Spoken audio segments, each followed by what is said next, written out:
Hello and welcome back to the WABAN podcast. I'm your host, Nim, and I am joined here by a guru who is going to teach you how to unlock all your chakras. I've already messed up. Whatever, man. Just get tongue-tied on the first word. Ugh. Yeah, he might also have some onion and banana juice for you. So I was going to say something about what a chakra is, about pools and just flow through whatever. Flow through the pools, yeah. Man, allergy season is in full swing right now. Oh, jeez. Okay. Bless you. Yeah. We'll have to wow, this is like the best time for me to just start sneezing. Like as soon like talking beforehand, I wasn't sneezing at all, and then as soon as we start recording, it's just boom, boom, boom, one right after the other. This is our best intro. This is our best intro. Oh my gosh. Stupid allergy season. Yeah, tongue-tied, you get thrown into a sneezing fit. Mm-hmm. That's perfect. All right. So this week we plan on talking about the second half of season 2 of Avatar.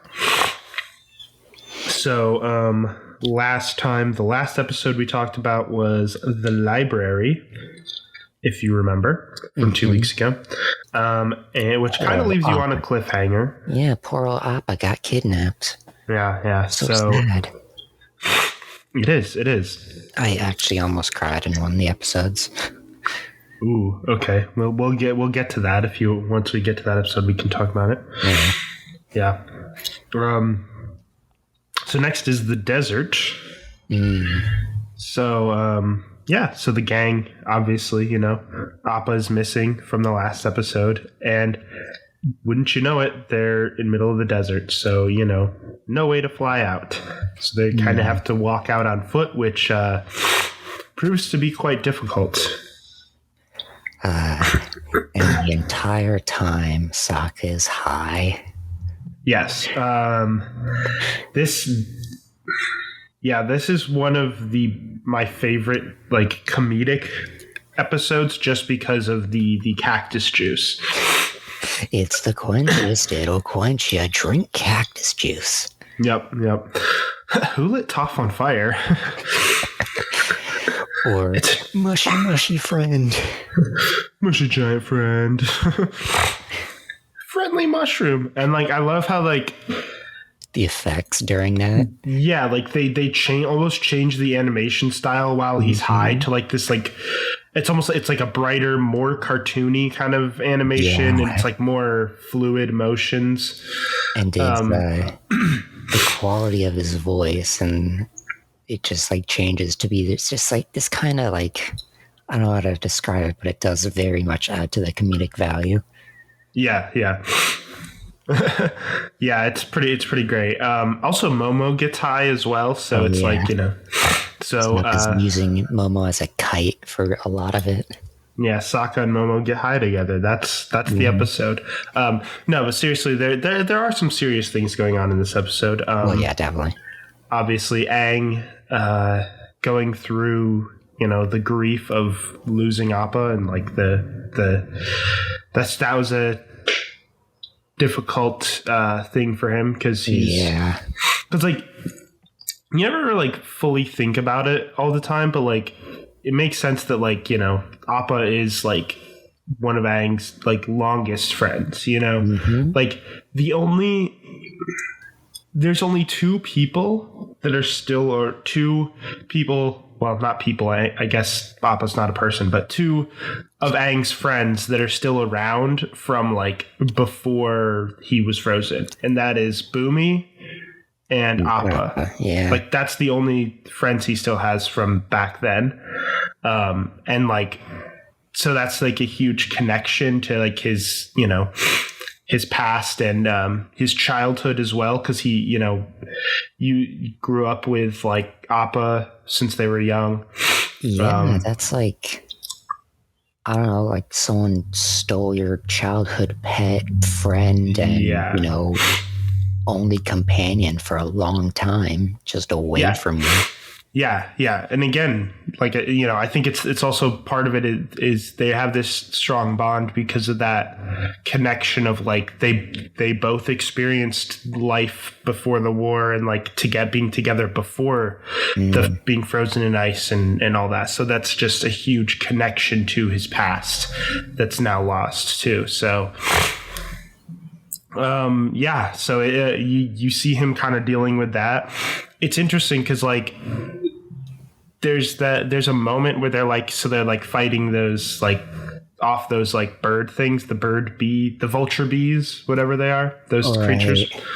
And it takes Momo, right? It takes Momo, and Aang goes after Momo, and he like airbends at it and like pushes it away. It drops Momo. Momo's safe, and normally Aang would have just kind of left it there. He'd be like, okay, I saved Momo, let's go, and leave the creature alone and be like, let it fly away.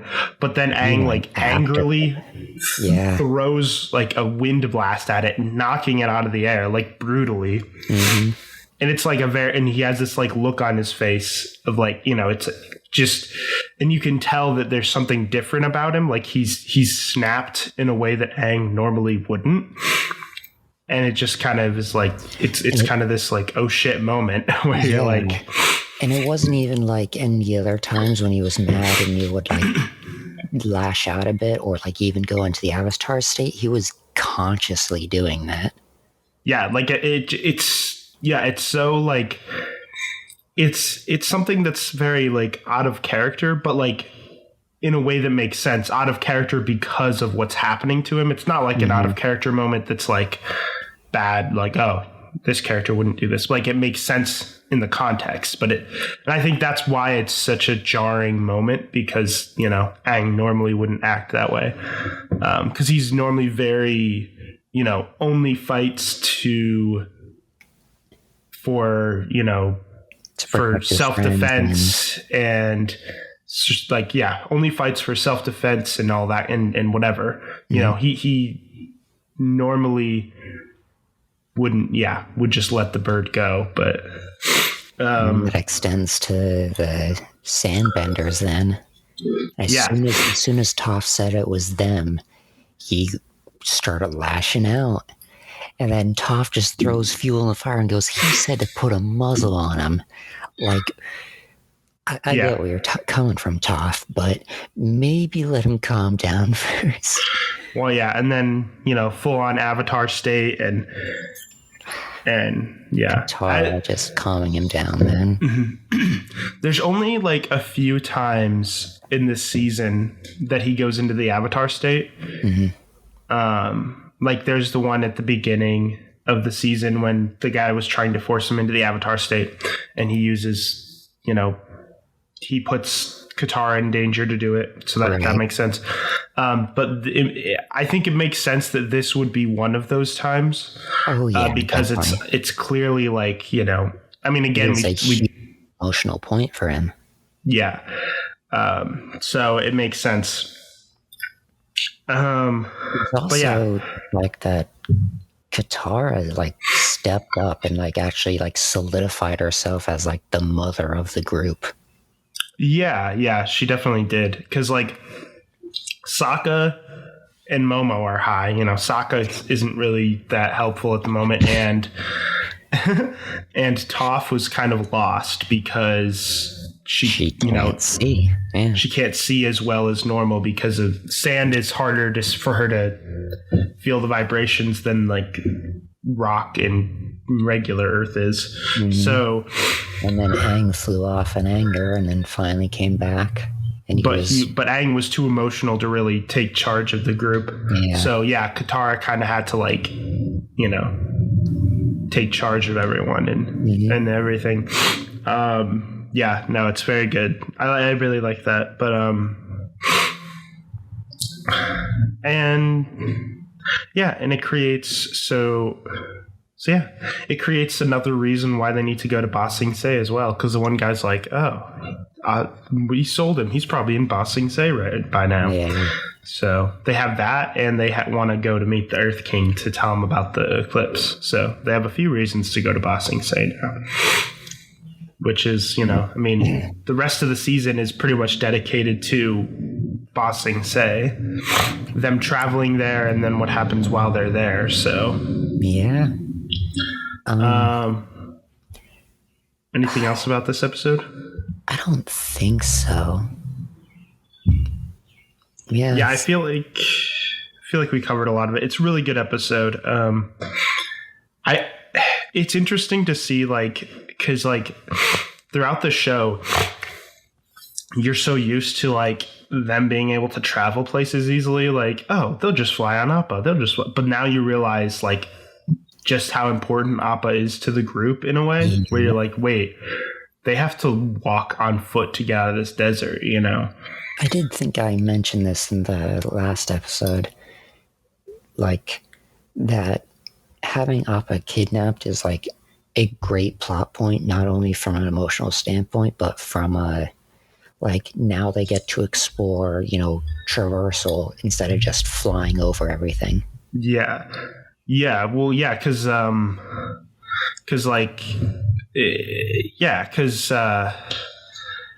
it's more it reminds me somewhat of a Lord of the Rings type of thing, where it's right. They take forever to get somewhere, they have to travel on foot and stuff. You're focused on the journey.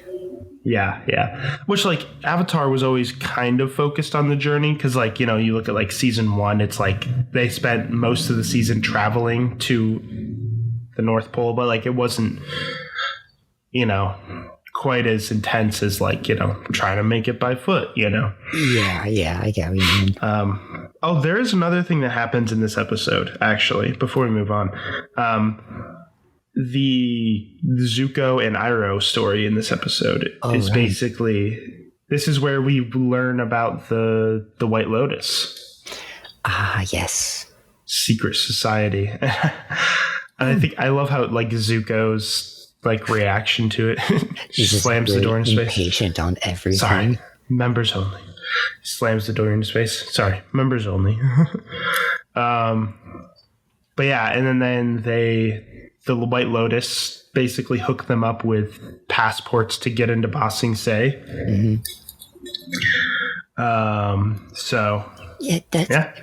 It adds a unique aspect to Ira, even, because you always knew he was he was a general in the war, and he was ashamed because he couldn't conquer Ba Sing Se, and he's a powerful warrior, and he's a very spiritual person, and he's gives wise advice.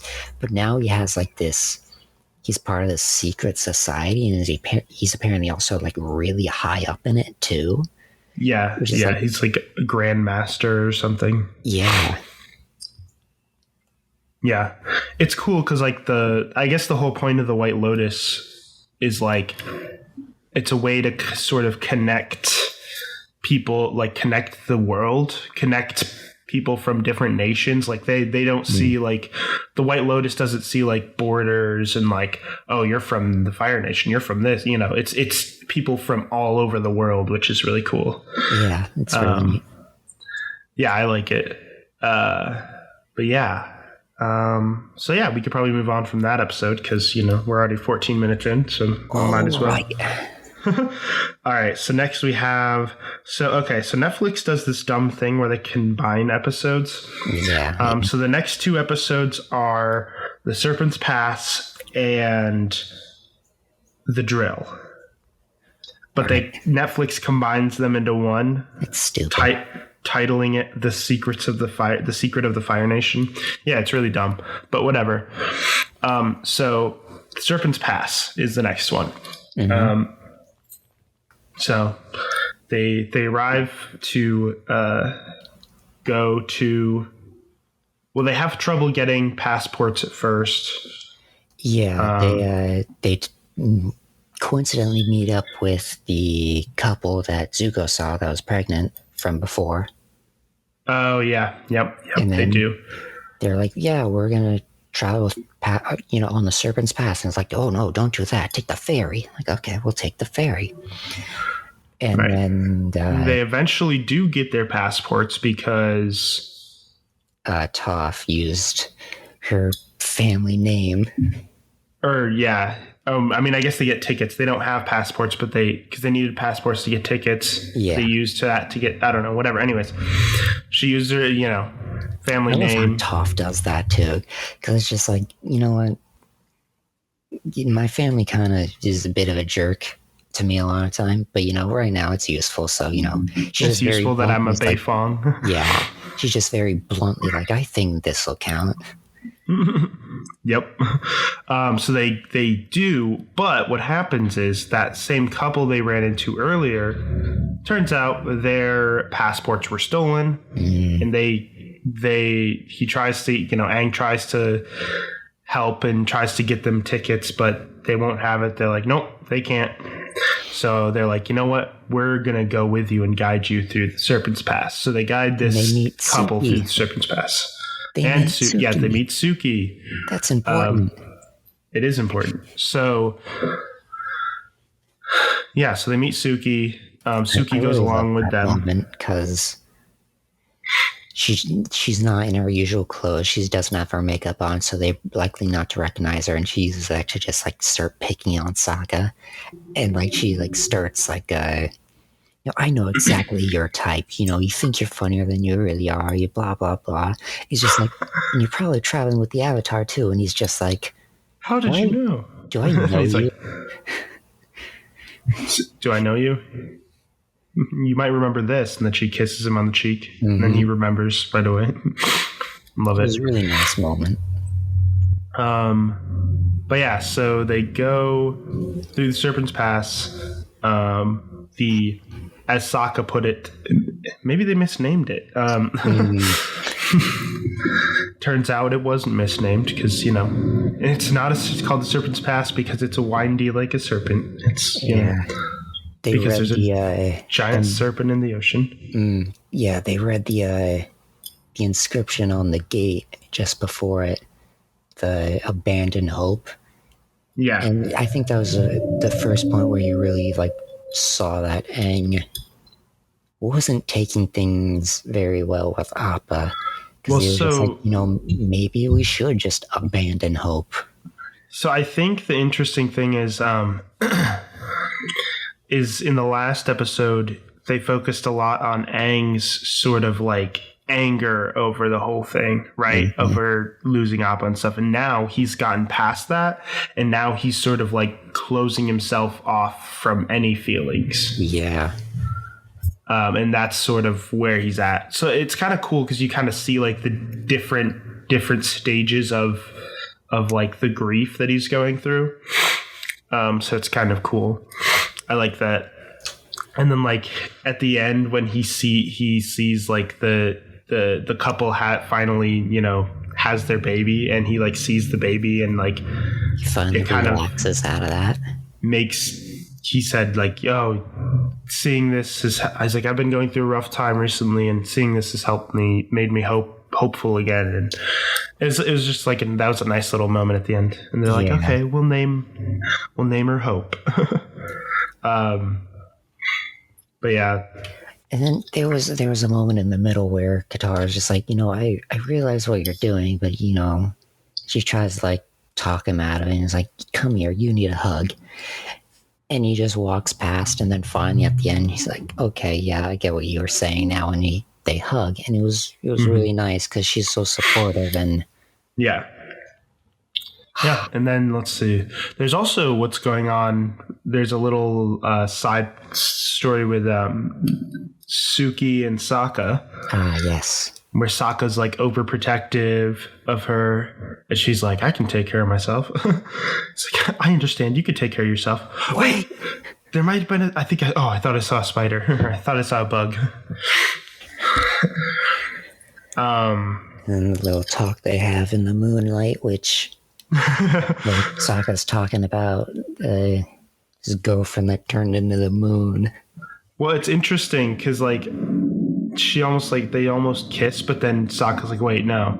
And we always joke that like, he's like, I can't kiss you because we're in front of the moon. You know, it's like I can't kiss you in front of you, eh? Because like if you noticed how they framed the shot, the angle was behind them. The moon is right in between their heads as they're about to kiss. It's like right there. So I think they did that on purpose. But yeah, it's interesting, and because and then by the end he actually does kiss her, and you know, there's also a very interesting moment with that as well, when in the middle of escaping from the Serpent, Toff is trying to slide along a piece of ice which he's blind on because it's Earth, and it shatters, and Sokka calls out, you know, I'm coming, Toff. But then Suki jumps in and saves her. And there's this cool little moment of Toff that's just like, oh, Sokka, thank you for saving me. And she kisses him on the cheek. But then Suki's just like, no, it's actually me. You can go ahead and let me drown now. Yeah. Which is... knowing Toff, half me thinks that like that entire thing was like a gag besides the part where she wanted to drown. But there's also a hint of like, what? Because like, she have a thing for Sokka? Yeah. Which, like, thinking back, Sokka, Yue turned into the moon. Suki now is, I guess, like, main GF right now. Then there was that hint with Toff, which I don't think there's ever anything else with that as far as I remember. Not really, no. But then there's also Acrobat Girl, what's her name? Tylee. Tylee, yes, who's constantly like calling him cute. It's like, where does Sokka get this power? Yeah, Sokka's a real ladies' man. He's getting all these girls after him. It is funny. But let's see what else is happening. Oh yeah. So also, this is the episode where Iroh and Zuko are on the ferry going to Ba Sing Se, and Jet returns to the show. So yeah, Zuko complaining about the food, and he's like, "Hey, what if we steal some food from the captain? That's, you know, he's eating like a king." Yeah, and then I found it very interesting that Iroh never like said anything about that. Like he was like cool with it pretty much. I mean, yeah. See, I was cool with a lot of things. I think he probably understood where they were coming from. He was like, yeah, well, we deserve better food, you know. And then also there's, because it was Jet and then two of his freedom fighters were with him, because I guess the other ones were not with him anymore. Yeah, Longshot and Skinner. Smellerby, right? Yeah. Oh, Iroh, Smellerby is a strange name for a young man. I'm a girl. Oh, it's a beautiful name for a young lady. He's like, Longshot walks over to her and like just looks at her, doesn't say anything. She's like, "You're right, Longshot. I shouldn't care what other people think. I should be proud of who I am." Yeah. That's like a common thing in the next few episodes is like Longshot just looks at Jet or her and they understand what he's saying. They're like, oh yeah, I get it. You're right, Longshot. Like, I would love to be Longshot, just doing that, just looking at people and like just get exactly what you mean. Yeah, he's kind of got this like pretty cool kind of badass feeling to him because of like he's just kind of the quiet guy who just stands there. But he also like seems to really care about his friends as well. Like he's really, you know, even though you have no idea what he's saying or how he's saying it, but I guess they're getting that. I guess they understand him. Yep, exactly. But yeah, so we could probably move on from that. I don't want to take too long. Is this if you want with to. the tea? What's that? Or is that a different episode where Iroh heats his tea? Oh, that's the next one, I believe. Or maybe it's at the end of this one. Because I think it's at the end of this episode, maybe. I don't. Oh, no. I think it's within the next few. I don't know. We'll get to that, I guess. All right. But next we have the drill. Yes. So I feel like the drill realistically isn't that important of an episode as far as the story goes. Like, it is a really good episode, though. But it's really cool. Like, it's the action is really cool, especially like at the end when like Aang finally takes down the drill. Like, and he's because he's fighting Azula at the end on top of it, and then like that whole part where he fights her and then takes down the drill is just really cool. Like, because he's like running up the wall and everything, and like you see like he really has become pretty good with earthbending at that point. So he's really utilizing everything in that fight. Also, this is the first episode where like they ever bring up Team Avatar. Like right. Because the general on the wall says the fearsome force. What was this? What was the team? It was the terror team or whatever. He's like that, and it's like, that's a good name. We need to come up with a good team name. And then at the end, he's like trying to come up with ones. He's like, how about Boomerang? Because it has Aang in it. The Aang Gang. I think the Aang Gang was one of my favorite ones that he came up with. Together, we're Team Avatar. The entire setup to destroying that drill, though, was great. Because, like, okay, how do we get in the drill? Well, we'll just have Toff, like, get us underneath it, and we'll be fine. Okay, well then Toff stays outside because she obviously can't bend in there. Everyone else goes in like, okay, how do we get this down? And Sokka just immediately breaks up and like, what are you doing?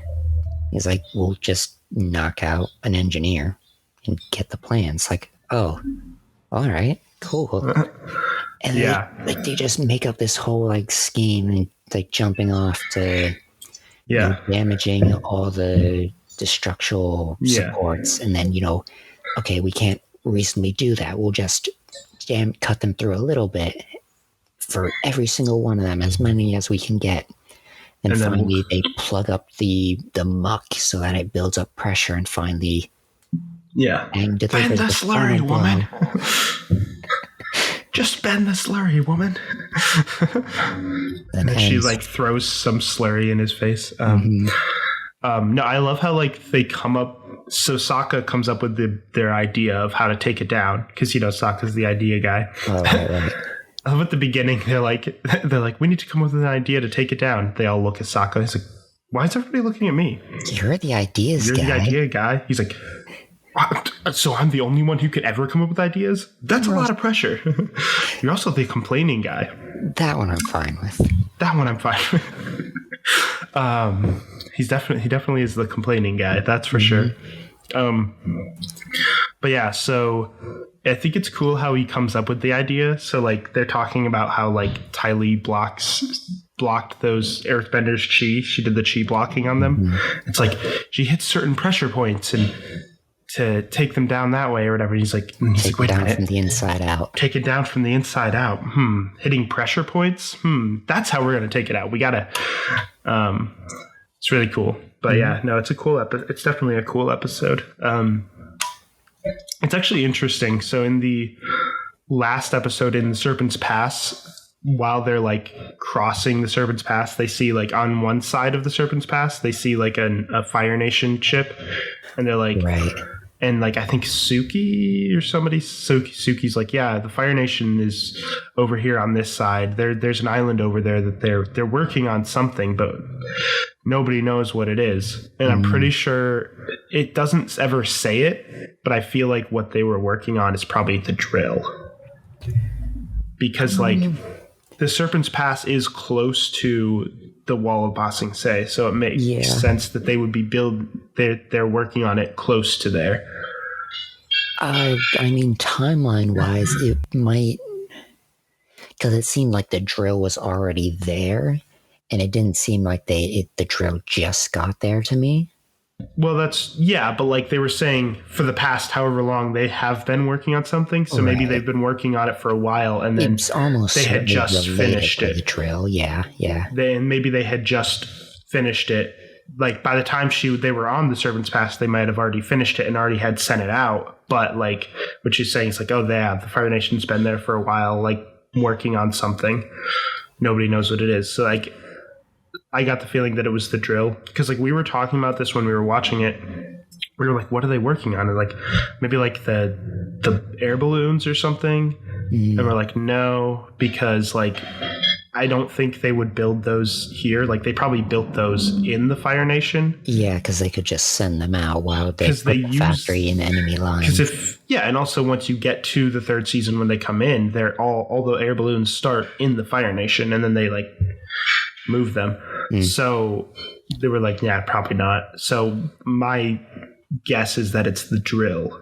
Probably they were working on. At least something having to do with the drill. Right, because that's close to where the wall is. So it makes sense.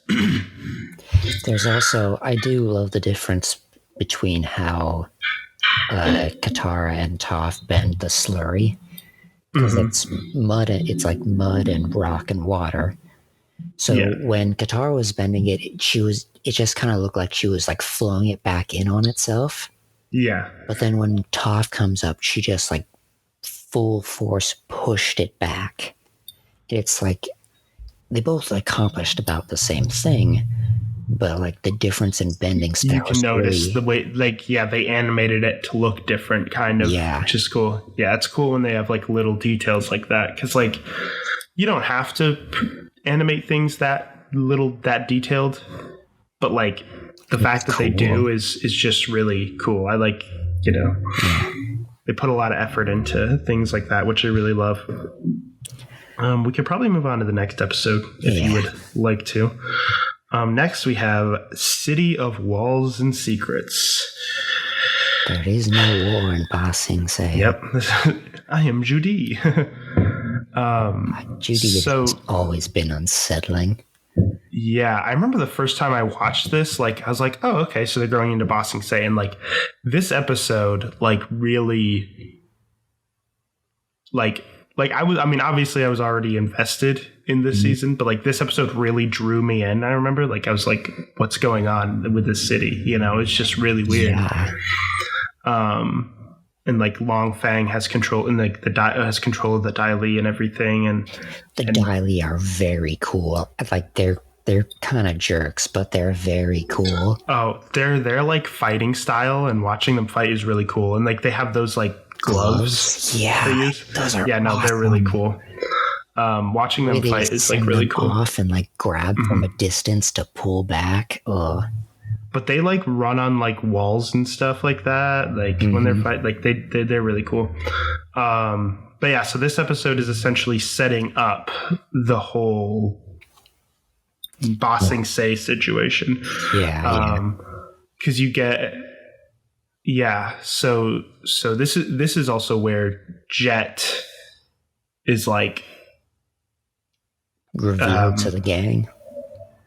No, that's not until Lake Laogai. Right. This is where Jet is trying to catch Iroh firebending. He's like, they're firebenders. They're from the Fire Nation, and nobody believes him. Which, like, Jet's kind of a jerk because, like, even if they are firebenders, like, does that automatically mean they're bad? Yeah. No, like, I mean, I understand that like most people would probably see it that way. Like, and they'd be like, firebenders are probably, would force him into thinking that way. I mean, yeah, if you think about like his past, like the first episode Jet was ever in, it makes sense that he would think that way because like he was willing to destroy an entire town of people from the Fire Nation. Even innocent people, just because like it was they were Fire Nation, so it makes sense that he would kind of have that sort of feeling. But like, but he did get a little bit better from then. He was planning to just get evidence and then turn them in. Yeah. Oh, yeah. Exactly. Which is good. And his friends are like worried about him, and they're like, "Jet, you're obsessing about this. We need to like go and start our new life." And by the end, Jet just goes crazy. It like causes him to go crazy almost, which is he attacks them in the middle of the tea shop. Yeah. And Zuko, I saw him heating his tea. He works in a tea shop. Firebenders, I'm telling you. I saw him heating up his tea. He works in a tea shop. And then finally Zuko's just like, you know what? I don't need firebending to fight this guy. I also have 2 swords. Let's go. Well, he wasn't even using his swords. He literally just grabbed swords from one of the guards, like one of the police. I don't know what they are, the police force or the guards, whatever they are. Dai Li, but the common security of the place, I guess. Yeah. And then uses them. Well, because he's like, you'll have to use firebending to fight me. I'm like, have you seen Zuko fight? He doesn't need firebending.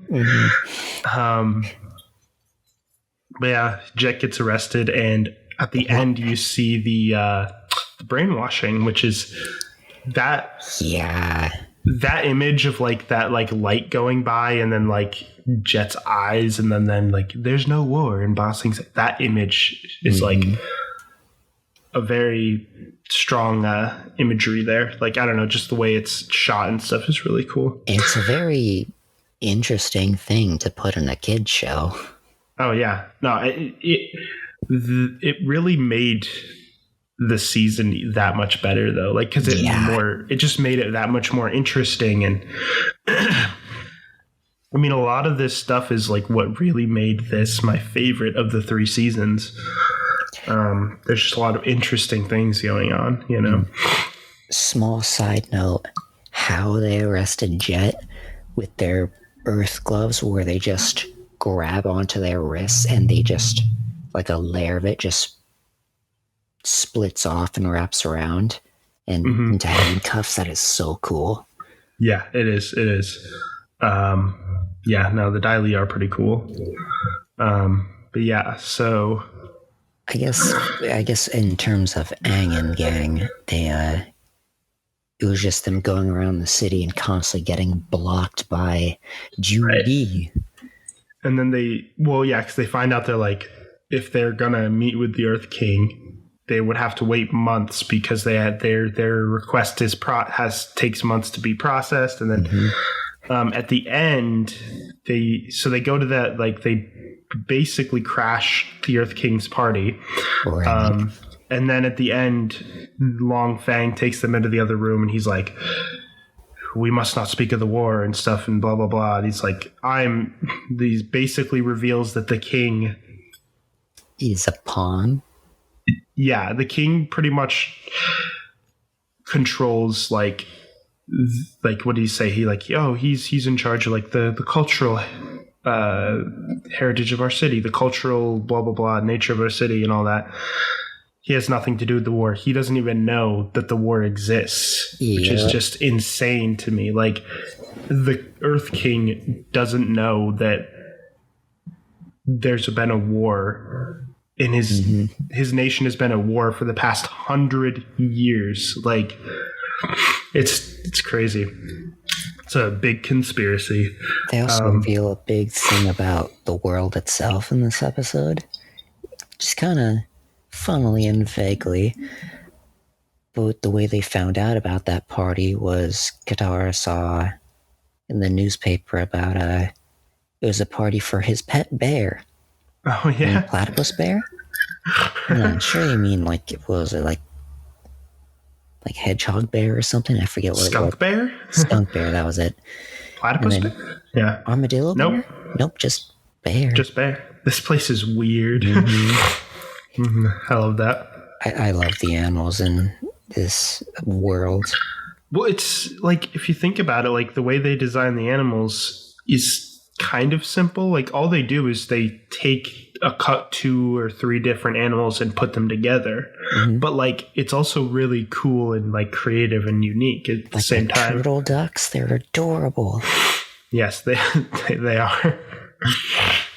I would love to see an armadillo bear. I just have to say. Mm-hmm. I don't think we ever saw one in the show, though. I don't think so. No, the only bears you see, I think, is like the Bosco, the normal bear, and then you see like bears. A platypus bear at one point. But other than that, I don't think you see any of the other ones. But anyways, so yeah, so this also shows where Iro and Zuko first start working at that tea shop. All right. And Ira's just to me like, we have to make some changes around here, make better tea. Like he was just hired and he's already taken charge. This tea is nothing more than hot leaf juice. That's what all tea is. How could a member of my family say something so horrible? My own family.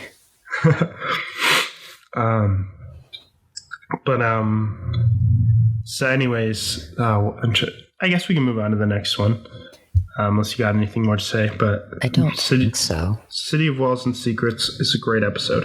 I mean, it is also cool to see like Ba Sing Se for the first time too. Like it's just a really cool city, like with their train system and everything, and like it is just really cool.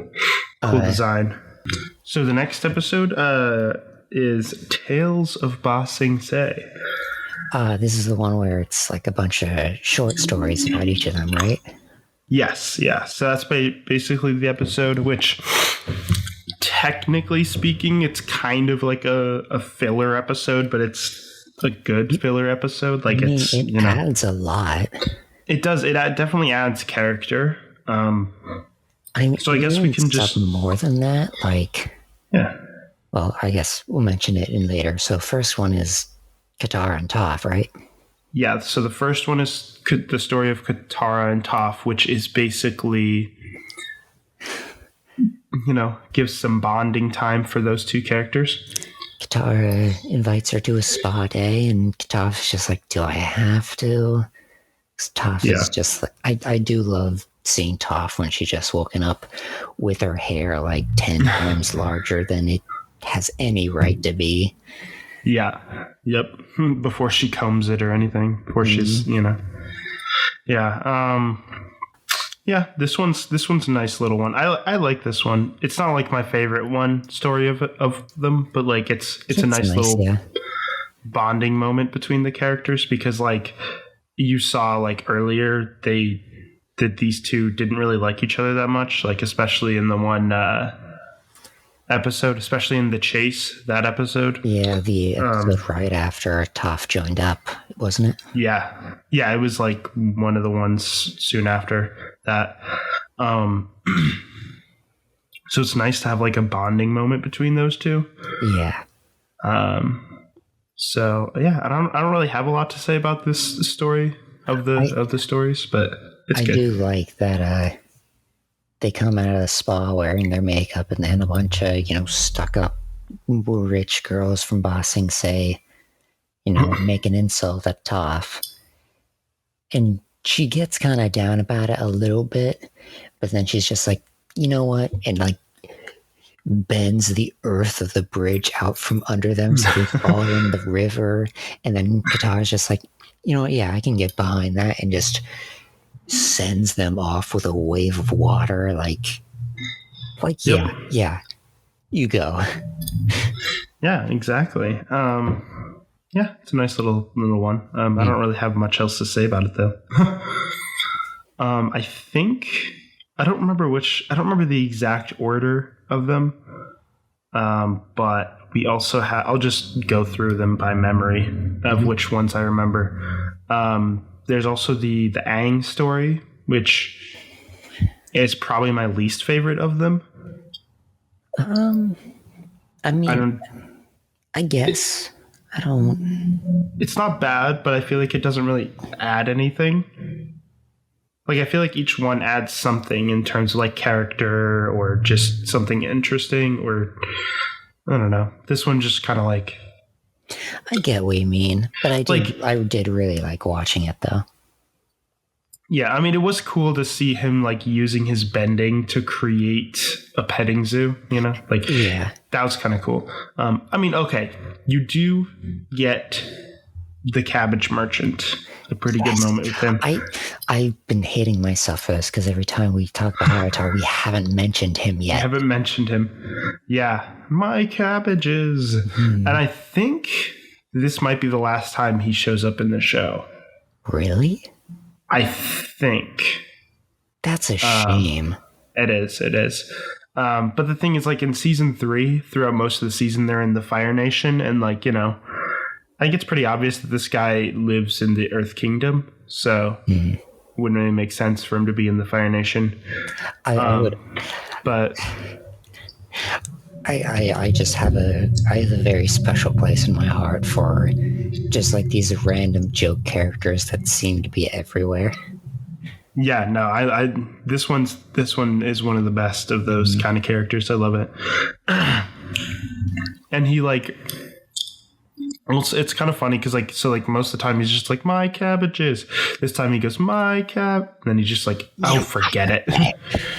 And then walks away. And then there's another shot you can see later on. It cuts back to I think it was like what was it? It was like a kangaroo rabbit.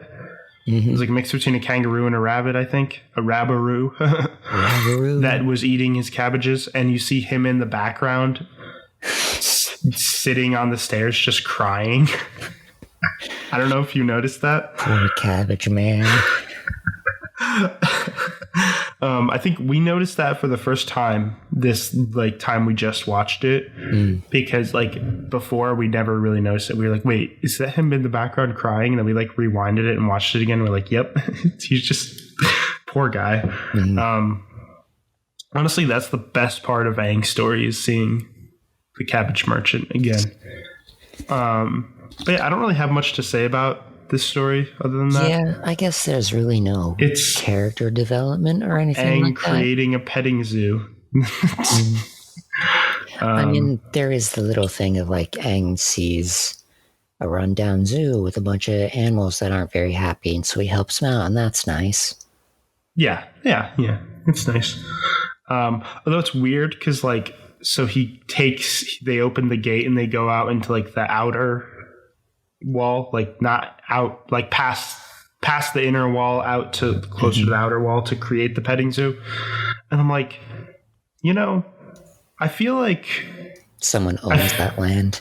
Well, that, and I was like, I feel like they wouldn't allow this in the city. I feel like, just judging by Long Fang and the rest of the bossing say, they seem to have a lot of rules. I feel like they wouldn't allow him to just do that. Yeah, maybe. But don't think too hard about it, I guess. Yeah, whatever. Who cares? There is also there's Iroh's story. Iroh, that one's so good. It is. So it starts out, Iroh's just kind of hanging out. He's going about his day. He buys a few things. You don't really know why he got the things that he got. He got stuff for a picnic, a little picnic thing. You don't really know why. He told the one guy when he was buying the basket, I think, that it was a special occasion. Yeah. So you don't see why, but throughout the day he's helping people. So the one guy's flower is not really doing too well, and he puts it in the shade, and he's like, oh, the whatever plant, whatever flower it was, he's like, something. The moonflower, needs partial shade. And then he's like, oh yeah. And then there's a kid crying, and he starts playing a song and sings a song to the kid, which this song, it was important. It's the same song as later. And then there's these kids playing. He meets these kids playing I guess earthbending soccer. That was really cool. Yeah, it's how would people with bending play sports? Well, I guess this is how. Really awesomely. And they break a window, and he's like, sometimes it's good to what did he say? Sometimes it's it's best to own up to your mistakes, and And then the guy's like, "Oh, you kids," and he's like, "This is not one of those times. Run!" And then he meets the guy who tries to mug him. He helps him. He helps the guy teach the guy. He's like, "I'm mugging you with that stance." And he's like, then they were sitting down drinking tea, and he's like, "You really think I can be a good masseuse?" He's like, "Yeah," and he's like, "Oh, no one's ever believed in me before." And it turns out the guy was just kind of turning to crime because he was like, things went wrong in his life or whatever, So yeah, basically the day it's showing Iroh throughout the day helping people, and then at the end goes to a lone tree on a hill. To a tree on a hill, and sets up a little picnic and sets up a little memorial for his son. Because his son died. It's his son's birthday. It's Liu Ten's birthday. And he sings that same song. The same song. Leaves from the vine, falling so slow. So I don't remember all the words, but it ends with like the brave soldier boy comes marching home. That song. That's a good song. So sad. Yeah, it's a sad moment. But then it also, at the end, it says, "In memory of Mako," who was the voice actor for Iroh, who died while they were making season 2. Like, I think he already finished all of his recording. He already recorded all of his lines. So throughout season 2, well, there's like 1 or 2 lines in season 2 where it switches to a different voice actor. Oh, I didn't know that. But it's like very quick. But then, so in season 3, it's a different voice actor because he died. But he had already finished recording everything for the season. But that's why it's in loving memory of Mako for that part. So that's actually adds a new level of sadness to it. Yeah, I didn't know that. Yeah. So it is sad because when you get to season 3, you can it's kind of annoying because you can tell oh, this is a different voice and it just feels slightly off. But you're also not annoyed at the show for doing it because it makes sense, Yeah, they had they had to get a new person. But yeah. One kind of cool little theory people have about this episode about this part, I don't even know if it's a theory. I think this is actually what they were trying to do with it, maybe, is that throughout the day, as he's helping people, the age of the people gets older and older. So it starts out, he's helping a little flower, and then he helps this little kid, and then the kid's playing soccer, and then the guy who was trying to mug him, who's an adult. And so people, there's these ideas that he's going through the life of his son, starting at a young age, growing up, and then eventually an adult. And then obviously his son died in the war or something. There's I remember watching videos where people were saying that that's a theme with that. So that's really interesting. Yeah. But I think this is the only time, or the first time you see Iroh breaking down in tears. I think so, yeah. First time you see him crying. So that's really sad. But it's also interesting because it's you get the idea Iroh goes around helping people because he has a sense that he wants to just help people. Even though he wasn't able to help his son, so now he just wants to help people out or something. And also it kind of adds this extra layer onto him and Zuko's relationship, which you already kind of got this. He already kind of mentioned this at the end of season 1, where he's ever since I lost my son, I've always thought of you as my own. But you really feel that, where it's because he lost his son, he kind of doesn't want to lose Zuko the way he lost his son, you know? He saw the Fire Lord, his brother, like, you know, how he was treating his son. It's like, he didn't... He needs a better father figure than that. Yeah, and, you know, he, I guess, kind of filled a void, if that's the right way of putting it. I think it is. I think, yeah, that's kind of, yeah. He filled a void for both of them. Right, yeah. It's like Zuko needed a good father figure because he, you know, his real father is horrible and abusive. And Iroh wanted, you know, lost his son. So it was kind of like they both kind of filled that void for each other. Yeah. And so it kind of creates this interesting dynamic to their relationship where it's like they need each other, you know? Zuko needs Iroh because he needs a father figure. Iroh needs Zuko because he, you know, lost his son. So it's really cool. I love that. And I mean, their relationship, Zuko and Iroh's relationship with each other, is like one of the strongest in the show. Possibly the strongest, you know, bonds between characters in the show. Yeah. Especially as it goes on. Like starting out, it's not as strong, but then as it goes, it becomes stronger and stronger. Especially in this season, I think. Like you see them struggling through life together, you know, whereas like in the last season, not as much. But like, and there's a really interesting bit of it at the end too. Yeah. But anyways, moving on. So we have what else is there? There is, I guess, since we were just talking about Iroh and Zuko, might as well talk about Zuko's story. Yes, Zuko's little date. So this is, I love how he's like, his Zuko's automatic thought when this girl is like coming into the shop a lot is he's like, she knows we're Fire Nation. She's going to turn us in.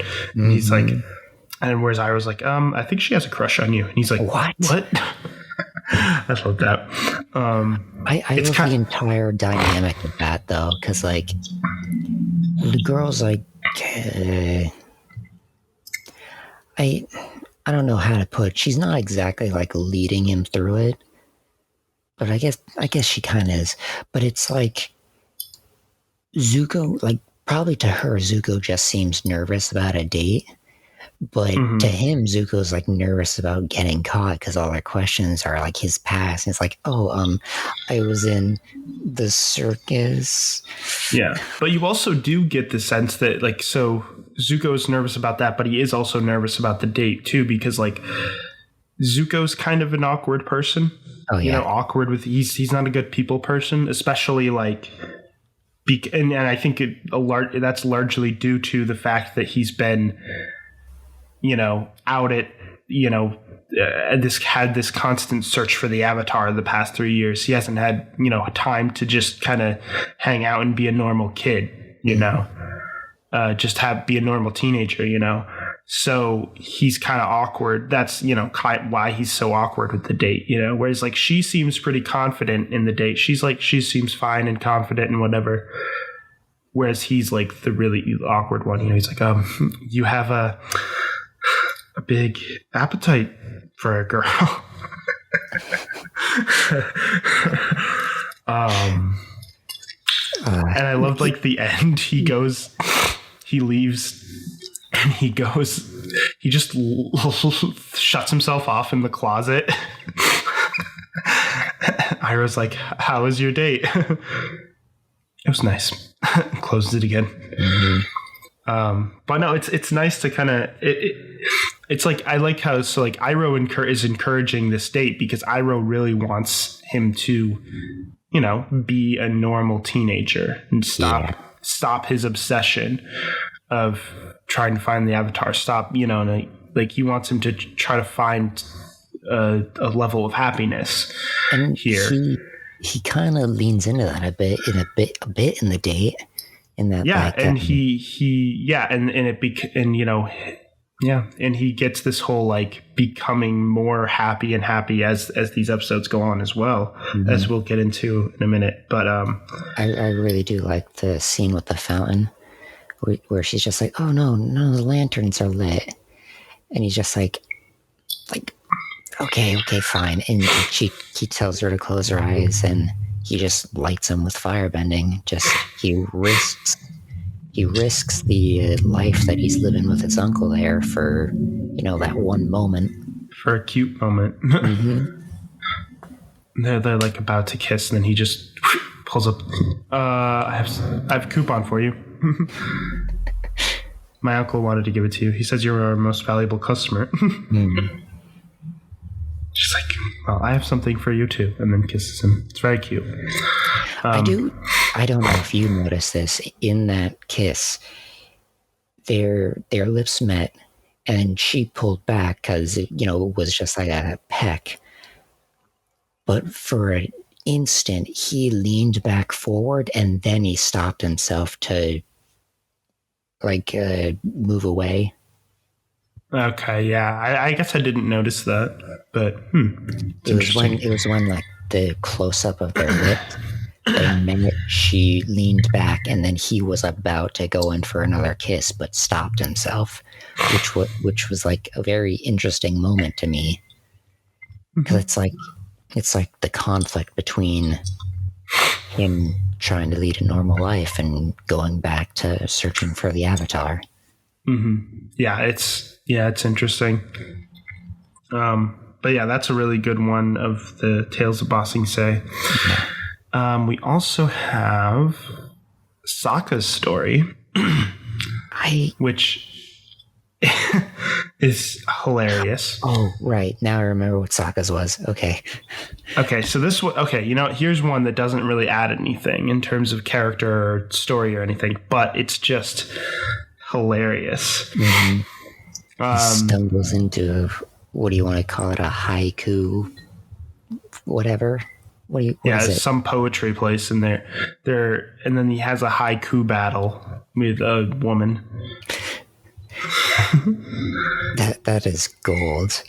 And I love the end when it's just he wins. One too many syllables, bub throws him out. Yeah, he wins, and then he goes for like a victory lap with one more haiku. My name's Sokka. It rhymes with an aka, or it ends with an aka.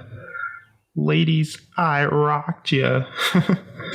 It's one too many syllables, bub, and he gets sent flying out. I also love, it opens with him just kind of walking down the street, throwing his boomerang just for fun. Just casually. Just a guy with a boomerang. That one's really funny. There's really not much more to say about it other than it's just funny. Yeah. And it's, like I paddle my canoe, I'll paddle yours too.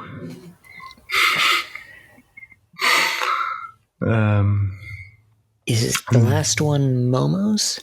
Yes, Momo's is at the end of the episode, which this one's kind of sad because, yeah. So Momo is sad about Appa leaving. So he keeps seeing things that look like Appa. Like he sees a cloud that looks kind of like Appa, and he's like Appa, and then he realizes it's not. And then he sees there's a white tree behind a house that looks like it, and then he gets attacked by these cat creatures. I guess they're just I don't know, some type of cat things. It was weird because they were small, like maybe slightly bigger than house cats, but they definitely looked like panther-ish. They looked like panthers. So it was like a small mini panther kind of. Yeah. But anyways, they try to attack him, probably to eat him, obviously. But then Momo and the panthers, I'm just going to call them panthers, get captured by somebody. They get locked up, and it looks like they're going to be used for meat or something. Yeah. To be cooked. Momo is just I have opposable thumbs. I can just get out of this. Whoop-de-doo. So Momo unlocks himself, gets out, and then he saves the panthers. He saves the panthers, so then they become friends. Yeah. And little thing. So throughout it, Momo has a piece of Appa's fur that I think he tied just to his found, hand, right? He just found in Ba Sing Se. Think so. I can't remember, but the Panthers, they find it, and they're like, "Hey, we can lead you somewhere." Like they lead him to a place where Oppa was. Yeah, and all you see is Appa's footprint. Mm-hmm. And then Momo just sits there like sad at the end, and that's how the episode ends. And like that, it's a really like that sets up a little bit, right? Well, yeah, because that intrigues you because it's like, wait, Oppa was here, Oppa was there. You know what I mean? Because like at this point, you have no clue where Appa's been these past several episodes. Speculate that he's in Ba Sing Se. Right. Last time you saw him, he was taken by the Sandbenders. And so now it's like, so he was here. Then that leads really well into the next episode, which is Appa's Lost Days, which... This is the one that I almost cried at. Yeah, understandably so. It's basically animal abuse, the episode. It's horrible. It's horrible. So, like, it's just showing, where Appa's been these past few weeks, like 4 weeks, I think it says. And he's just been going through horribleness. He gets sold to like a circus, and they treat him horribly. He met a nice kid there, though. That was cool. Yeah, that kid was really nice. I like that kid.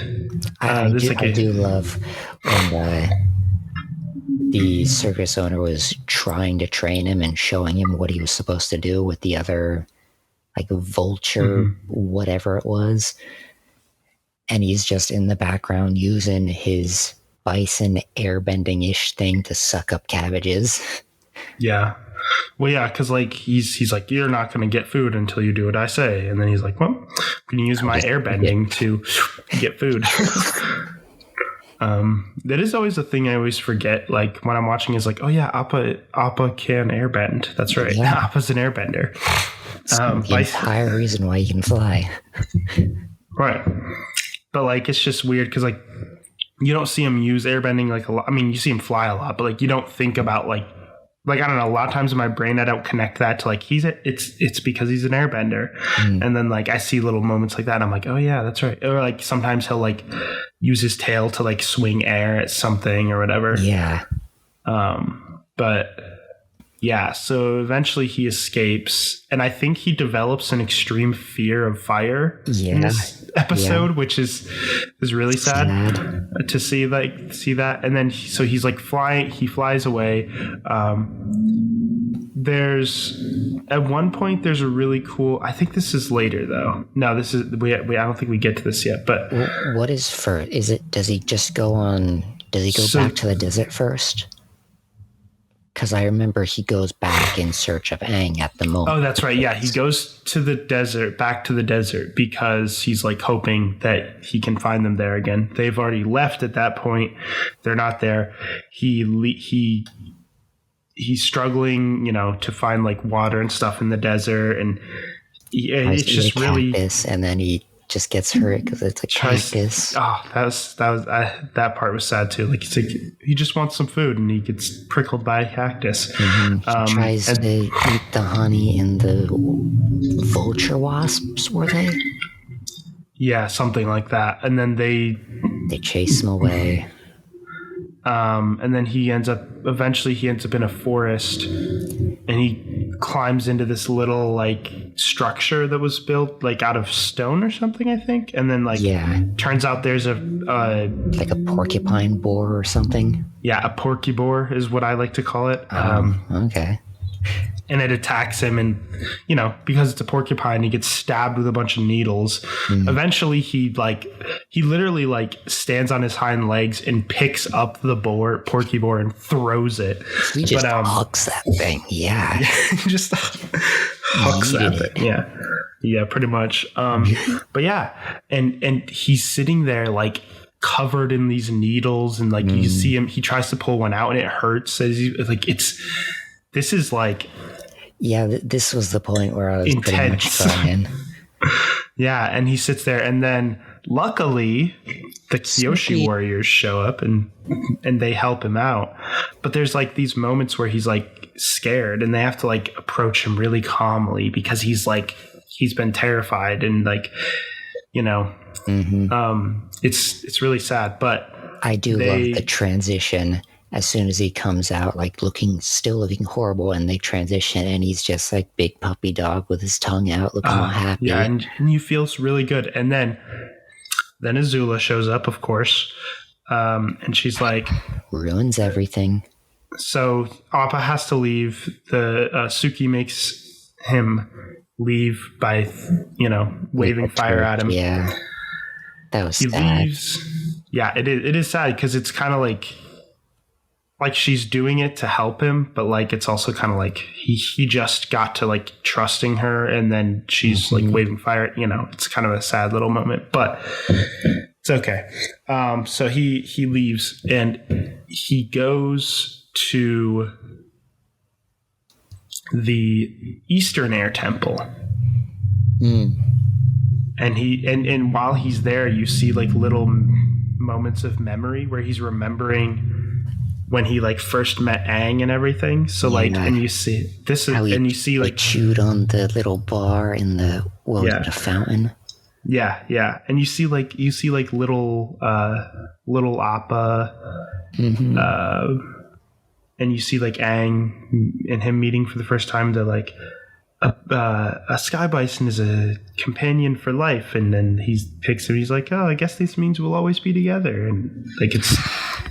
And then they flash between Aang's sleeping face and Appa's sleeping face, and yeah, it's like Aang's having the same dream because Aang misses him too, you know. Yeah, and that was like while they were on the Serpent's Pass too, I think.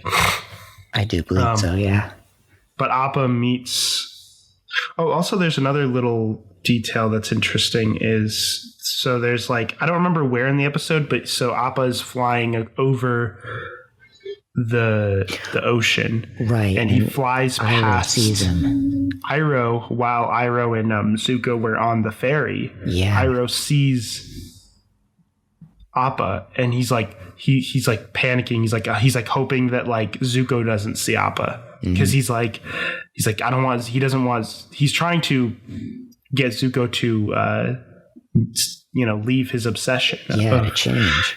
And he's like, if he sees that, he's gonna like freak out. Yeah, that's gonna trigger a relapse. We always joke that we're like, if Zuko saw that, he would have jumped into the water and started swimming after him. Like, as we know, Zuko doesn't think everything through. But yeah, so he goes to the Eastern Air Temple. And he meets Guru Patik, which he's an odd guy, but he's a nice guy. He is. Well, I like he really helps Appa out. Like he helps make Appa feel safe again, kind of, because he's sitting there and he's like feeling his Appa's stomach and like sensing like. And even like when they first met, when Appa was just growling at him anytime he moved, he's just like, okay, I'll just lay here until you fall asleep. And then eventually he does, and then he's like feeling. He's like, oh, he's like feeling, and he's like, ooh, you've been through a lot of stuff recently, and then he's like, he's like, fear has moved in where trust should be, or something like that. And it's just really sad. And you're like, oh, but at least he's there to help him, which is nice. And then he's like, I have a note for Aang. Can I attach it to your horn? He attaches it to the horn. Appa flies back. He had revealed where Aang was to Appa even, so that was great. Yeah. And he flies to Ba Sing Se. He lands. And he hears the whistle. Oh, yeah, that's right. It's like the whistle, but it's not. It's not Aang. It's not Aang. It is Long Fang, and then Long Fang Earthbend like captures him there. And that's where the episode ends. That was where the footprint that Oh yeah, Momo that's where the from. footprint where Momo went. I do want to mention there's a ton of things in this episode that connect to past episodes. Like when Oppa hit the sandbender's sand strider or sand sled or whatever they call it. And that's the one that they desert episode they found and used to get out of the desert. Yeah. Mm-hmm.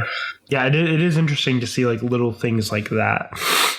And you can kind of like piece it together. And like when the Kyoshi Warriors meet him, they're like, she's like, didn't you see the Avatar a few days ago? And so you're like, oh, so that would have been the Serpent's Pass episode. Okay. Yeah. So you can kind of like piece things together like that, which is kind of cool. And obviously like when he sees Iroh and Zuko he passes the ferry with Ira and Zuko. Obviously, that was also during that episode. But yeah, it's kind of a heartbreaking episode. You just see just horrible animal abuse after horrible animal abuse. You know, yeah, it's terrible. It makes you, it makes you feel really bad for Appa because like this whole time you're wondering where he was, but you never imagined that it was like this horrible, you know. But yeah, we should probably move on. This is going on for quite a while, so let's just. Are we at? That one was 16, I believe. So we're moving on to 17 next. So we have 4 more to talk about. Yeah. So next we have Lake Laogai. So this is where the whole conspiracy of like the city, everything weird going on in the city kind of comes to a head. So like the group is trying to find Appa. They're putting out posters everywhere. Toff tries to put a poster up, but he puts it on backwards because she's blind. What do you think? I can't put poster up on my own? Just slathers the wall in glue and slams the poster. Yep. Upside down, isn't it? Jet comes back and he's like, I can help you. And I do love Katara's reaction. And just like, I ain't listening to you. You're bad influence. Nope, get out of here. Just immediate visceral reaction. It's interesting because last time we saw Jet, he was being brainwashed. So it's kind of like, wait, what happened since then till now? So he's like, it's interesting because he's like, now he's just roaming the city. But yeah, so it turns out he was brainwashed. Fully. And so they try to get him to remember like the brainwashing and stuff, and they find out that it's like underneath Lake Laogai. I mean, the way they find that out though is pretty interesting. The way they reveal Toff that can just like tell if someone's lying because she can sense the entire body of a person. Well, yeah, it's cool because like Jet's friends come and they're like, Jet, you were taken away by the Earth. You were taken away to jail or whatever. We were worried about you. And he's like, that never happened. And then Toff's like, they're both telling the truth. So it's like, and then Sokka's just like being ideas guy, brilliant ideas guy. No, they both believe they're telling truth. He's been brainwashed. Yep. So they try to reverse engineer the brainwashing kind of and, get him to remember what really happened. It's a really, really good episode. But yeah, then they go to Lake Laogai once they figure it out. And also Zuko finds out that Aang's in Ba Sing Se and he's missing a bison. Right. And the poster. Yep, he finds the poster and then he uses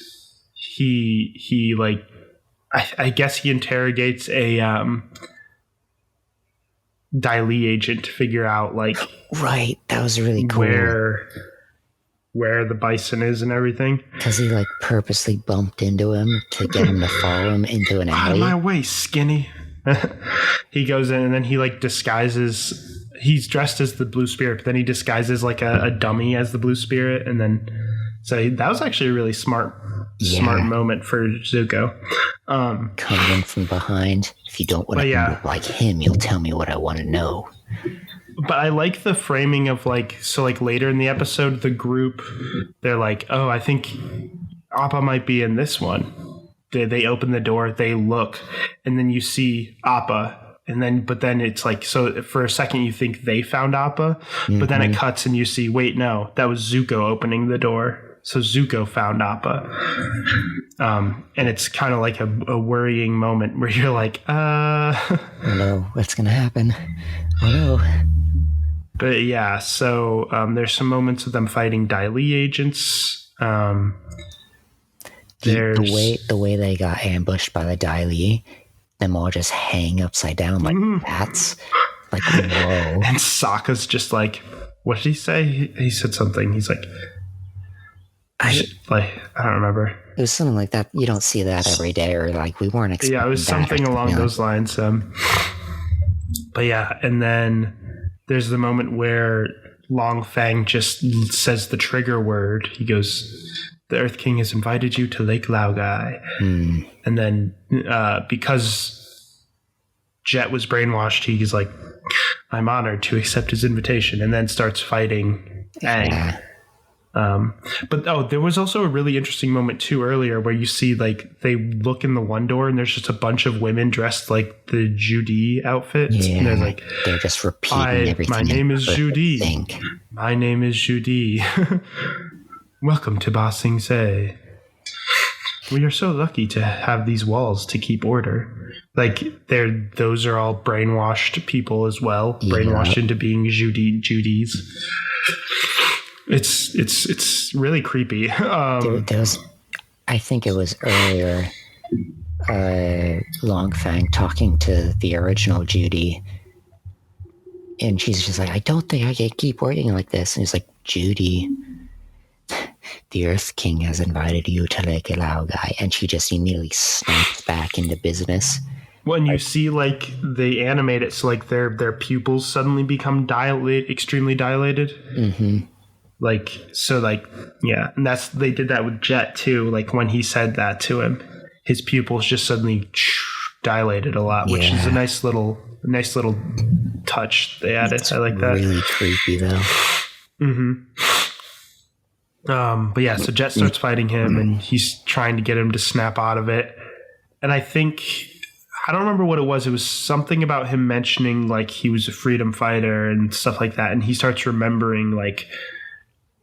There's a shot where he's like remembering all of the different stuff, like when he was a freedom fighter and fighting, and all that kind of stuff. And then he starts fighting, and then he starts going to fight against Long Fang, but he gets gets kind of bulldozed.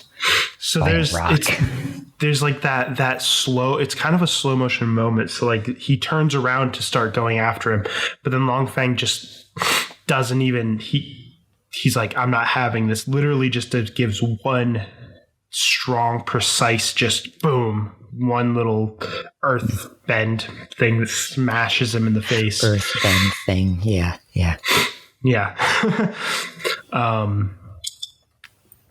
And then Jet's there, and there's like, so everybody comes in, and there's this moment where his friends are like, and then Longshot talks for the first time ever in the show. Oh yeah. So like it's serious because he's like, no, you guys go, we'll stay here. He's our leader, and like it's like shit's going down. And as they walk away, Toff is just like, he's lying. Well, yeah, because Jet was like, I'll be okay. And then she walks away and she's like, he's lying. So it never explicitly says that Jet dies there, because this is the last time you see these characters. Oh. This is the last time you see Jet in the show. So it never explicitly says that he dies. Whether he dies or not. Yeah, I know. But I think I always thought that it was heavily implied that he does. So, you know. Yeah. There's maybe he survives and he's just like heavily injured, but that's far more likely that he's dead. Yeah. So kind of a sad little moment. I mean, Jet was always kind of he was an interesting character, but yeah. He was kind of an asshole at the beginning, but he got better. Yeah, exactly. Then you also have another really important moment in this episode with Zuko and Ira. So Zuko finds Oppa, and Ira finds him finding Oppa. And this is where like Ira finally, it's interesting because Ira spent all this time trying to get Zuko to stop obsessing about the Avatar and stop, try to like be happy and live a normal life. And now instead of time that Ira fully just says it, like, because before Iroh's trying to do it very subtly, he's like subtly trying to push him in the right direction, but now it's like guiding and encouragement, but this time he actually reprimands Zuko. Like, I think Iroh's like fed up with it at this point. He's like it's time for you to finally like fate, he's like, and there's that moment where Zuko's like, this is my destiny, and he's like, is it your own destiny or is it a destiny somebody else like has put before you? He's like, you can decide what your own destiny is, I do like the moment where he like goes back and he like reveals his feelings about everything else that he did. Like, you never think things through. Back when you kidnapped Aang in the North Pole, or was it the South Pole? Whatever. You were stranded because you didn't think it through. You would have died out there if they didn't find you. He's like, yeah, I would have figured something out. And he's like, no, you would have frozen to death. Like, yeah. And he's like, it's time for you to think, like, it's time for you to decide what it is that you want. And then, like, because Zuko's always focused on trying to please his father, trying to capture the Avatar to regain honor with his father, that he's not really focusing on what he really wants out of life, So this is a really powerful moment. It might be the first time you hear Iroh raise his voice even. Yeah, one of the first. Well, I think he did at Zhao at the end of season 1 when he was like messing with the spirits, and he's like, "Hey, Zhao, stop! You can't mess with the spirits, idiot." But like, yeah, you don't see him raise his voice like that very often. I love that oversimplification. Like, no, don't do that, dumbass. Yep. Well, I can't remember the exact words, so might as well paraphrase. I mean, we remember every other quote from the show. I mean, come on. But yeah, so anyways, they cut away from Zuko and Iroh, and like the group has left, I think. Like, they leave Well, they're just about to leave, or they're in the process of leaving, I guess. Yeah. Well, they get out, but then they're like attacked by like Dai agents and stuff, and they don't really know what to do. And then who comes to the rescue? Yeah. It's Oppa. And you get this amazing reunion moment at the end where like Aang just like jumps on Oppa and he's like, I missed you, buddy. Mm-hmm. And it's like, it's so nice. It's so sweet. I love it. You're sniffling from allergies, but it's also... It's not just allergies. Yeah. Yeah, and then like Zuko and Iroh leave. And Iroh's like, and he's like, you did the right thing, letting the bison go. Like, because it never really shows him letting Appa go. Like, the last time you see is like you see him like throwing his sword down. It's like, and then it cuts away. So then you saw Appa come, and then you kind of assume he let him go. But then like he's like, you did the right thing, and he's holding the blue spirit mask, and he's like, throw it away, leave it behind. Essentially saying like, leave that life behind, and let's have a normal life together. So he throws it away. But yeah, so that's a really good episode. And Zuko gets sick from this, which is really interesting. Yes, that's in the next episode. So the next episode is the Earth King. So the main story of this episode is the group decides, you know what? We're going to go and force our way into meeting with the Earth King and telling him about all this. Yeah, we finally found Appa. We came here, or we set out to come here to tell the Earth King about the solar eclipse. We got to do this. Let's do it. And then there's that scene where they're just, all of them are just going in. That is an amazing fight scene. They're just taking out all of the Earth Kingdom soldiers, like guards and stuff. They're like, sorry, we're actually on your side, as they're taking them out.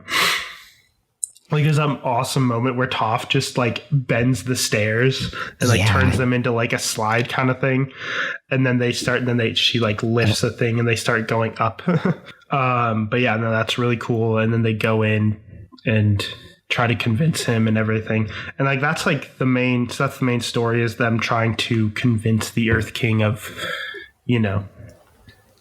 of what's going on, which you kind of and this is the first time you meet the Earth King, and you kind of realize like the Earth King himself is actually kind of a nice guy. Like he's just naive and doesn't know what's really going on, And you really likes his pet bear. Well, yes, yeah, that's also true. But yeah, so they do that, and they try to like convince him, and they go through this whole like, oh well, he was bitten by Appa, so you can prove that, and then like all this stuff. There was so many steps for that. Like, okay, that proves that he saw a sky bison, but not the whole conspiracy thing. Like, okay, we'll show you Lake Laogai. Well, that's been destroyed. Okay, I got it. The drill. The drill, yes. So the drill actually was kind of important to the story then, actually. Yeah. For this part of the story anyways. But yeah, so Longfang gets arrested. And there was that weird look between the two, Diley, but just before that, when they heard the order. Yeah. Yeah, it's where you kind of see they're like, well, Longfang is being arrested, but is he really going to be gone? Yeah. Sokka, Longfang is long gone. I've been waiting to use that one. I love that. But yeah, and Zuko in this episode is sick. So Iroh describes it as basically, he's like, what you did is so in conflict with how you view yourself. Yeah. So it made your body. It's his body rejecting the decision that he made. Kind of. It's like it's so different. This is the start of like Zuko's personality experiences a whiplash in the next few episodes. Pretty much, like he completely changes to like a new person, like twice. But yeah, I don't. Yeah, so I kind of want to. What? I do very enjoy that whole entire fight scene in the beginning, because like it shows just how powerful each and every one of them are. Like Katara going through and with the weird water tentacles, and Toff just blocking everything easily and sending out rocks everywhere. And the multiple times where Aang jumps in and like helps one of them with the bending. Yeah, it's really cool. It's like a cool like team moment, No, it's really cool. But yeah, no, this is This is a good episode. Each episode is good, but the thing is, like, these past several episodes, each episode is sort of building like an overarching story, because like in the last season, the first season, like a lot of the episodes were like very one-off episodes where like they didn't connect to the other episodes as much. Right. Like they built character and in world building and stuff, but like this season is the one like where like each episode builds on the last one, and it's like building the story, especially in this last half. So anyways, the episode basically ends with the group splitting up because they get like different letters and stuff that Longfang had kept from them while they were there. So Aang gets the one that was on Appa that leads him to wanting to go to the Eastern Air Temple to meet the Guru. Then Sokka is going to leave to go meet their father. Katara is staying behind to help plan the invasion. And then Toff gets a fake letter from her mother. Yes. Which turns out to be, I think the episode ends with her getting captured and ends showing a few bad things happening. So it ends with like her getting captured by the Earthbenders who were sent to hunt her down, putting her in a metal prison, a little metal cage. And it also ends with showing that the Kyoshi Warriors show up, but they're actually Azula, Azula, May, and Ty Lee disguised as the Kyoshi Warriors, which is interesting because the last time you saw the Kyoshi Warriors, they were fighting them, so you're like, oh yeah, the Kyoshi Warriors lost that fight, like at this point.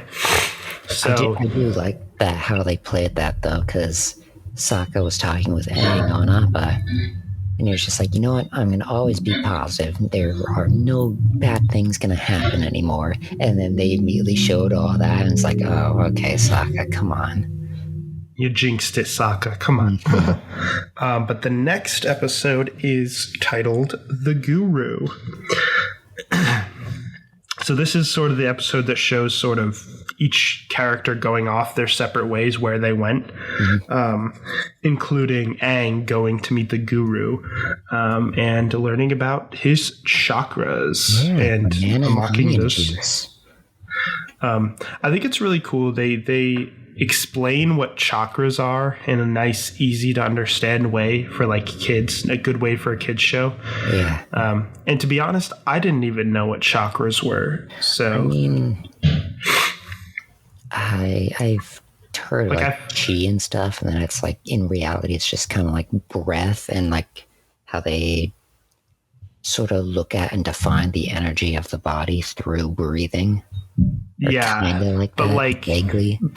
But it was kind of cool to see, like, so it's like the chakras. It's like he describes it with like the pools. He's like, it's like pools of energy, and you gotta unlock them, like basically unblock the flow and everything. So it's really cool.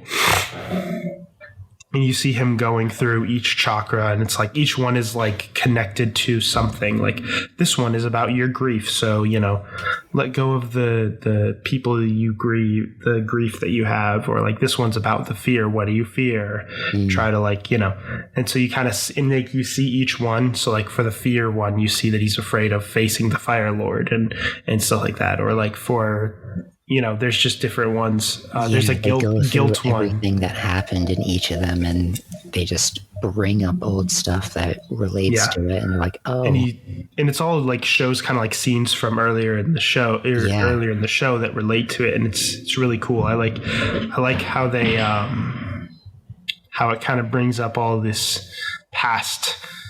It brings up all these past things that happened to Aang and like how he feels about those things too. So it's interesting. It's a very direct way to see what kind of turmoil Aang is in. But yeah, so they finally get to the last point, and he has to let go of Katara. He can't do it. He can't do it. Well, yeah, because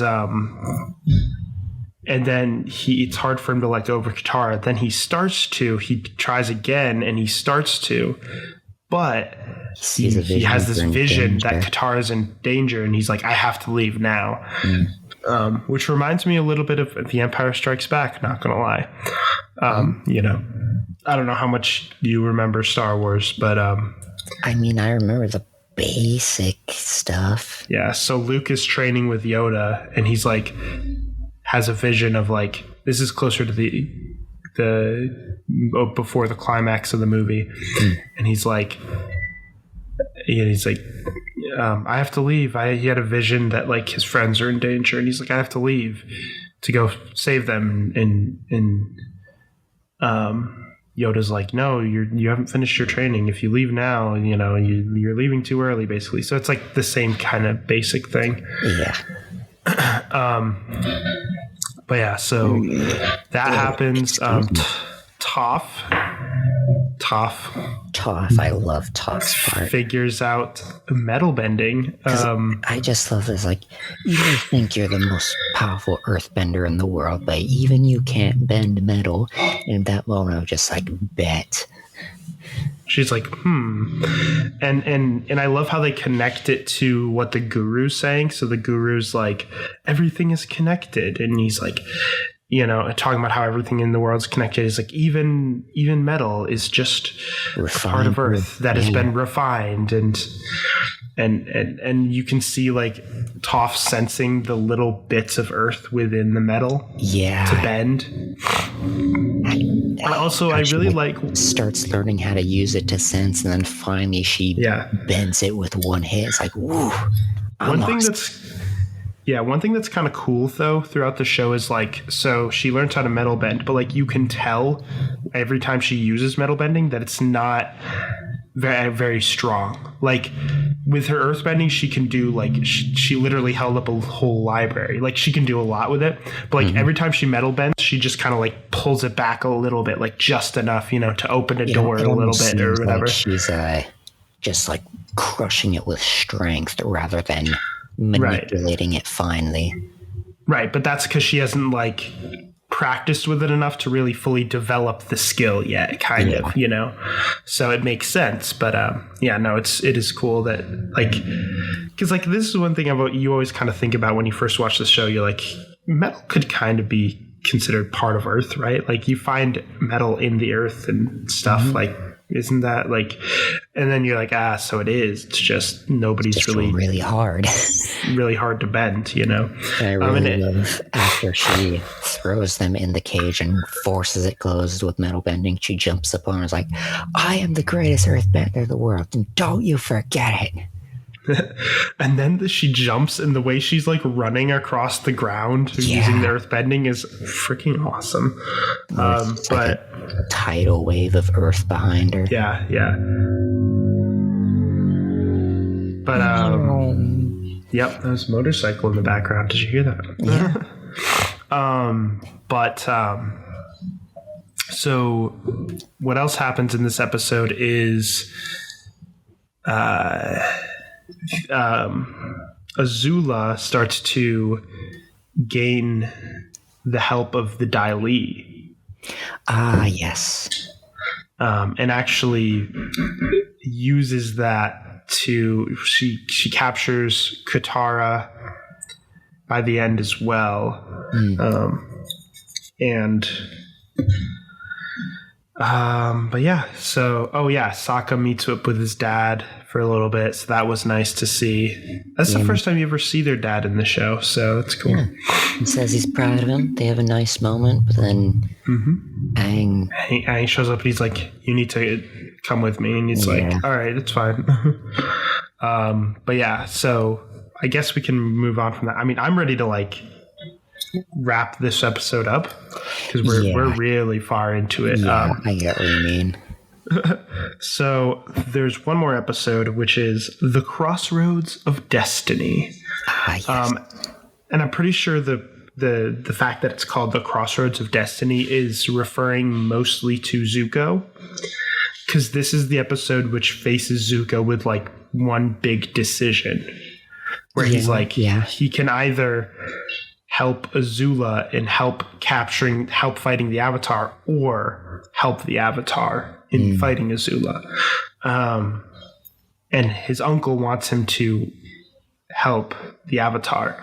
But it's interesting because of everything that's been going on. I remember the first time I watched the show, I was thought he was going to make the decision to help the Avatar. And I was like, this is where he's finally going to become, join them and then become part of the group. And I kind of figured he's probably going to be the one to teach him firebending in the next season and whatever. He got better in his sickness and experienced the whiplash of I can just live happily here. And then he was talking to Katara and they had a nice moment of sympathy for each other.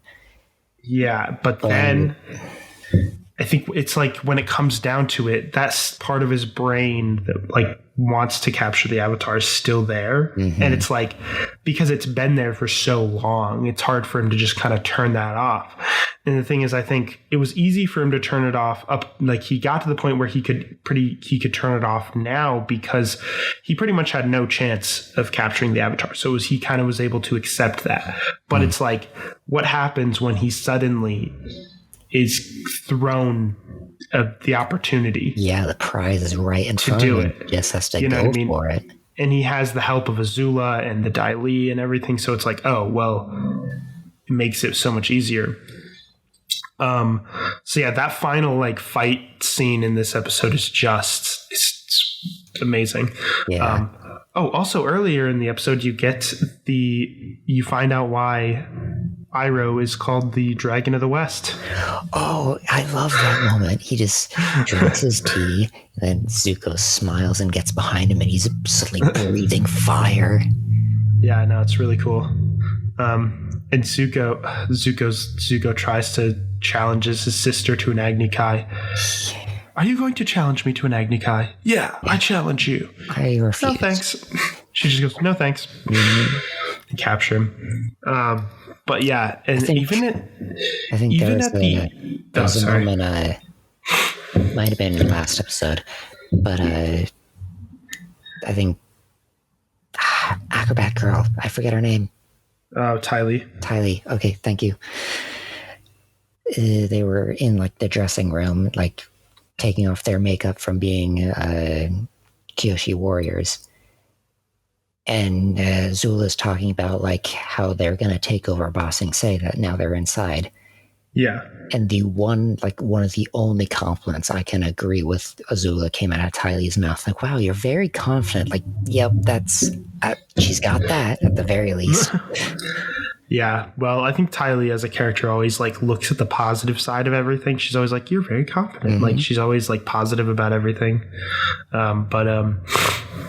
No, so it's actually interesting because even at the end of the episode, you can see Zuko is kind of regretting his decision, but in a way, but at the same time not. He's still a little conflicted. He's I betrayed Uncle. He's what did I do? And she's yeah, well, he's a traitor and blah blah blah. And he just has this she's don't worry, you'll be welcomed back as a hero and everything.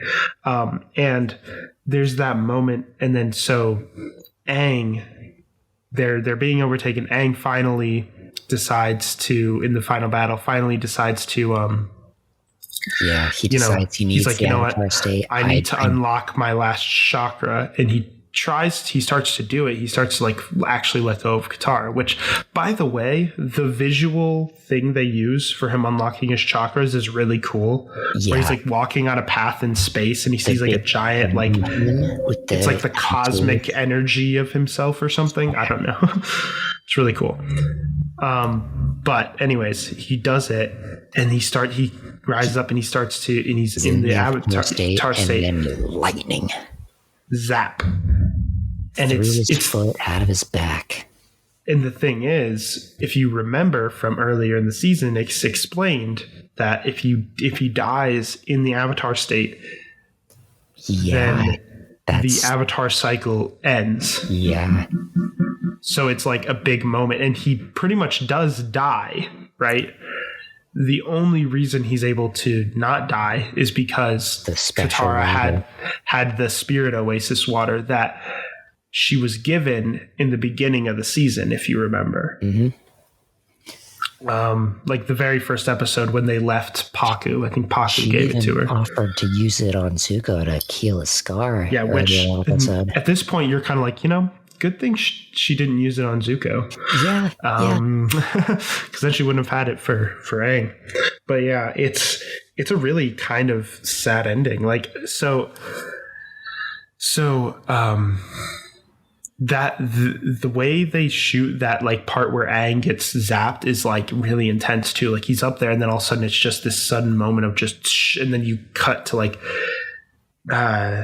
Azula just sitting there with her fingers pointed at him, like smiling, and it's like they don't even really show like how it hit him. It just like showed lightning for an instant. Yeah, and it's like it's interesting because you read this, you really see like how like heartless Azula is. Like she does not hesitate to just kill him right then and there. She. Like, I get the sense that she saw, like, because originally they wanted to capture the Avatar. Mm-hmm. But I think maybe she knows that if he dies in the Avatar state, he can't come back, maybe? It's a possibility. I mean... Because they want to capture him because they're like, oh, if we kill you, you'll just reincarnate. But it's like, maybe she knows that she's like, oh, he's in the Avatar state. This is my chance. And then, bam, like, maybe. Which is interesting because, like, Zuko, I think Zuko would never do that. You know what I mean? Like, Zuko could have never, like, I think, like, Zuko was always trying to capture the Avatar. But I think if it came down to it and he was supposed to kill him, I feel like Zuko wouldn't do that. Like, I feel like it's not in Zuko, to, like, just kill somebody like that. He would have to be pushed very far, but I don't think in any normal circumstance he would. It's like, at the end of the day, Zuko is a good person. He's just pushed to do bad things because of his father. Yeah. But yeah, and then... the episode ends with them leaving. The Earth Kingdom is taken over by the Fire Nation. It's a really downer ending. Yeah, it's a great setup for next season, but it's so much like season. It's so much different than the season one's ending. Like season one had such a kind of nice ending. Like they're like, we stopped the Fire Nation from taking over the northern, the North Pole, and I'll start learning this water bending. Woo, it was a nice, like, kind of good uplifting ending. Like, we got this. And then season 2, it's just a fucking shit show. Yeah, it's intense. A huge loss. But you can probably see why this is my favorite season, though. Yeah, I really love it too. It's like season 1 is really good, but like I think this is the season that really made the show like as great as it is. Like this is what really elevated it to that like great level. Like it was already really good, but it was like I don't know. I just think the story is more interesting here, and like there's more of everything. The like high like risk of things. Yeah, they really up the stakes really well, especially in the like last few episodes here. But yeah, I don't know if you have a lot more to say about it, but I mean, not really, and we're kind of in a rush to be over with this. Yeah, because we're at almost 2 hours. This is so long. But okay, so anyways, and you wanted to start early. We did start recording early. But anyways, so next week we are actually not going to watch a movie like we normally would, because we have a guest next week. So there's a YouTube channel called Artor. It's Artorr. It's a good YouTube channel. So yeah, he's going to be, the guy from that YouTube channel is going to be our guest next week. So our first guest episode, really excited for that. So definitely come listen to that. And then 2 weeks from the week after that, we will continue talking about Avatar probably. But anyways, so if you outro and don't mess it up like the intro. Yeah, I mean, I mess everything up. But so yeah, there's a new episode of the podcast on every Saturday at noon, and you can listen to it multiple different places. One is my YouTube channel, which is Nim TV. That is NIMTV on YouTube. Double time. Come on. Oh, you can also listen to it on Anchor, anchor.fm/WABAN, and you could also listen to it on Breaker, Google Podcasts, Pocket Casts, Radio Public, Spotify, and Apple Podcasts. That is about it. So I have been your host for the WABAN podcast, Nim. And I'm the goodest boy. Goodbye, everyone.